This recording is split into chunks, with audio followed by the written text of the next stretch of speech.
Black box के बारे में आप सभी लोग जानते हैं कि यह विमान की एक महत्वपूर्ण डिवाइस है जो कि विमान की एक एक मूवमेंट और सारी जानकारी रिकॉर्ड करता है। जब कोई विमान दुर्घटनाग्रस्त हो जाता है उस वक्त यह रिकॉर्ड की जानकारी दुर्घटना के कारणों का पता लगाने के लिए इस्तेमाल होती है। यह डिवाइस एक मजबूत धातु टाइटेनियम से बना होता है जिसकी वजह से कितनी भी ऊंचाई से वो जमीन पर गिरने या फिर कितनी भी गहराई में पानी में डूबने या फिर कितनी ही भीषण आग में भी इस पर कोई असर नहीं पड़ता है। ब्लैक बॉक्स को इलेक्ट्रॉनिक फ्लाइट डाटा रिकॉर्डर के तौर पर भी जाना जाता है। इसको विमान के पिछले हिस्से में फिट करना अनिवार्य होता है। इसमें विमान का रूट, डायरेक्शंस, हाइट, फ्यूल की अवेलेबिलिटी, स्पीड, टर्बुलेंस और कैबिन, इंजन और एग्जॉस्ट वगैरह का भी टेम्परेचर और कॉकपिट के भीतर पायलटों का कम्युनिकेशन समेत 88 तरह की डिटेल्स सेव होती है। इसमें आखिरी समय के लगातार 25 घंटों से अधिक समय की हर एक डिटेल्स रिकॉर्ड होती है। बिना पावर के भी ये 30 दिनों तक काम करता है। बीप की आवाज लगातार 30 दिनों तक आती रहती है। यह 14,000 फीट गहरे समंदर से भी सिग्नल भेज सकता है जिससे इसको ढूंढने में आसानी रहती है। इस डिवाइस की इजाद ऑस्ट्रेलिया के वैज्ञानिक रोनाल्ड वारेन ने किया था। जो भी डाटा इस डिवाइस में रिकॉर्ड होता है बिना किसी चेंजेस के वह एज इट इज ही मिलता है। अब आप लोगों को लिए चलता हूं कुदरत के बनाए हुए डाटा रिकॉर्ड की तरफ जो उसने इंसान के लिए बनाया है, जिसमें उसकी एक एक एक्टिविटी अच्छी हो या बुरी, चाहे किसी भी प्रकार की हो, रिकॉर्ड हो जाती है। उसे हम लोग समय यानी वक्त कहते हैं और जब इंसान इस दुनिया से चला जाता है तो यह वक्त उसके लिए इतिहास बन जाता है। और किसी भी इंसान के बारे में अगर हमें जानना होता है तो इतिहास का सहारा लेना पड़ता है। भाजपा के सत्ता में आने के पहले तक तो इतिहास का रिकॉर्ड सही जानकारी देता था, लेकिन उसके बाद भाजपा के कई नेता और उसकी आईटी सेल ने इतिहास का पोस्टमार्टम शुरू कर दिया और सबसे ज्यादा रिकॉर्ड का पोस्टमार्टम उन लोगों ने कुछ मुगल बादशाहों और गांधी परिवार के सदस्यों जैसे चाचा नेहरू, इंदिरा गांधी, राजीव गांधी के रिकॉर्ड के साथ किया। मेरा वीडियो बनाने का मकसद भी यही है कि क्या इनके इतिहास बदलने की कोशिश से जो रियलिटी है, जो हकीकत है, क्या वो सचमुच बदल जाएगी? नहीं, कभी नहीं बदल सकती। जब इंसान द्वारा बनाए हुए डाटा रिकॉर्ड में बदलाव संभव नहीं है, हमें वह एज इट इज मिलता है, तो कुदरत के बनाए हुए डाटा रिकॉर्ड में बदलाव कैसे संभव है? मैंने बहुत पहले एक फिल्मी गीत सुना था जिसकी पंक्तियां यहाँ पर फिट बैठती हैं। सच्चाई छिप नहीं सकती बनावट के उसूलों से, कि खुशबू आ नहीं सकती कभी कागज के फूलों से।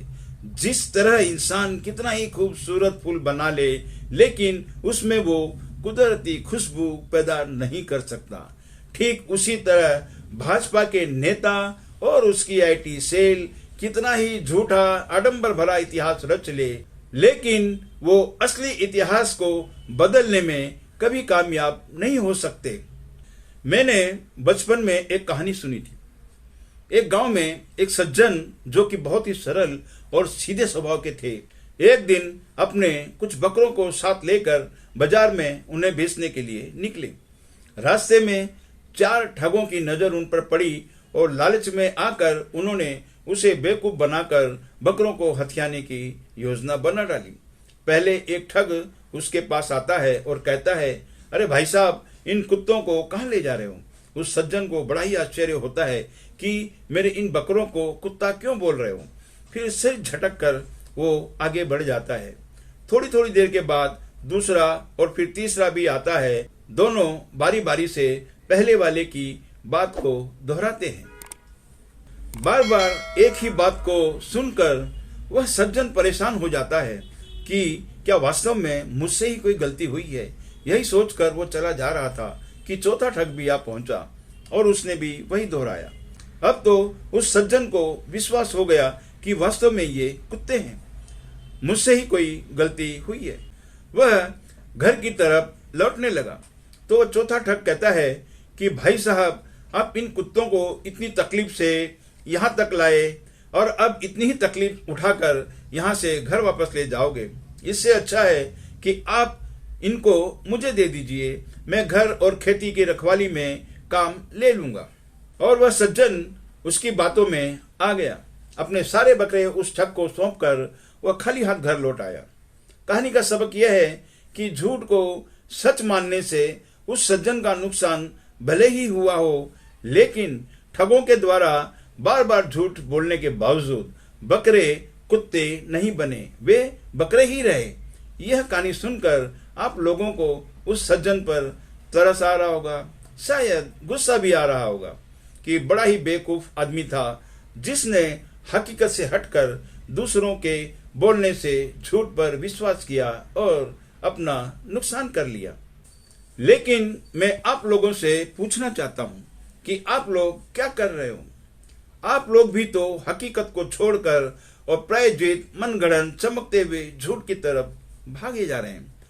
जो फीलिंग आप लोगों को यह कहानी सुनकर हुई, वही फीलिंग आने वाली नई पीढ़ी को हम लोगों के लिए होगी कि हम लोग कितने सीधे साधे थे जो आसानी से झूठ की चपेट में आकर घाटे में रह गए।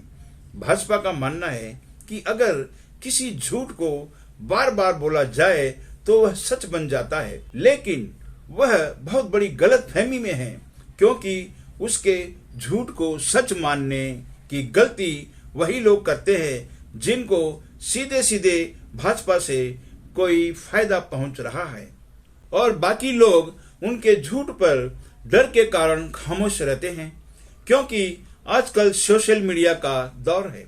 अगर किसी ने भी कुछ बोलने की कोशिश की तो भाजपा और उसकी आईटी सेल उसके पीछे पड़ जाते हैं क्रिटिसाइज करने के लिए। उन लोगों की भाषा भी अच्छी नहीं होती और या फिर उस पर सरकारी छापेमारी शुरू हो जाती है। मैं भाजपा वालों को यह कहना चाहता हूं कि भविष्य में एक दिन इतिहास तो सबको बनना है। उस दिन कुदरती डाटा रिकॉर्डर यानी वक्त किसी को भी माफ नहीं करेगा। वो सबकी कुंडली एज इट इज बनाकर इतिहास में दर्ज कर देगा। आप लोग दूसरों को बुरा और खुद को अच्छा साबित करने में लगे रहते हैं। मसलन चाचा नेहरू कभी जेल नहीं गए और मोदी जी खुद के बारे में कहते हैं कि बांग्लादेश की आजादी की लड़ाई के वक्त वह जेल में गए थे, जो कि दोनों बातें ही एक दूसरे के विपरीत हैं। भाजपा वाले अपने मुंह मियां मिठू की कहावत को सार्थक करते हैं, लेकिन यह सारी कोशिशें नाकामयाब साबित होंगी, क्योंकि किसी भी इंसान की जिंदगी के कर्मों की जेरोक्स कॉपी ही इतिहास में दर्ज होती है। सचमुच अच्छा रिकॉर्ड चाहिए तो अच्छा बनना ही पड़ेगा, वरना मुझे डॉन मूवी की एक डायलॉग याद आ रही है जिसमें प्राण मैकमोहन को कहता है कि इस डायरी में एक दाढ़ी वाले का भी नाम है। अंत में यह कहना चाहता हूं कि भाजपा कितनी ही कोशिशें कर ले, लेकिन वह झूठ को सच में नहीं बदल सकती, क्योंकि यह कुदरत के नियम को चैलेंज करने जैसा है। कुदरत ने हमेशा झूठ पर सच की विजय को साबित किया है, तो यह संभव है कि भाजपा इस कुदरती नियम को गलत साबित करे। इसी के साथ मैं आप लोगों से विदा लेता हूं। जो इस चैनल पर नए हैं प्लीज सब्सक्राइब कर लें, बेल आइकन के बटन को भी दबा लें, ताकि मेरे नए वीडियोस की नोटिफिकेशन आप लोगों को मिलती रहे।